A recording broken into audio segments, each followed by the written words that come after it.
মা বাবারা ছেলে মেয়েদের মধ্যে কার কোন যোগ্যতা তাকে ওইভাবে কাজে লাগাতে হবে। সবার এ প্লাস পাওয়ার কোনো দরকার নেই।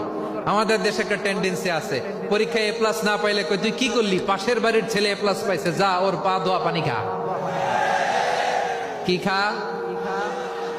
তা আমি ভাবছি যে পা ধোয়া এ প্লাস পাওয়া ছেলেদের পা ধোয়া পানির একটা পানির ব্র্যান্ড বানাইতে হবে, এরকম লেখা থাকবে এ প্লাস পাওয়া ছেলেদের পা ধোয়া পানি। খাওয়া নাই, এগুলার খাওয়া নাই, ওরে আল্লাহ এ প্লাস পাওয়ার জন্য বানাইছে, আর আপনার ছেলেকে এই এ প্লাস গুলারে নিয়ন্ত্রণ করার জন্য আল্লাহ বানাইছে। ওকে দিয়ে আল্লাহ কি করবে আপনি জানেনই না। একটা এ প্লাস, একটা এ গ্রেড একটা মানুষের জীবনকে ঠিক করে দিতে পারে না। আপনার ছেলেকে আল্লাহ অন্যদিকে যোগ্যতা দিয়েছে, ওদের মনোবল ভাঙবেন না, খবরদার খবরদার।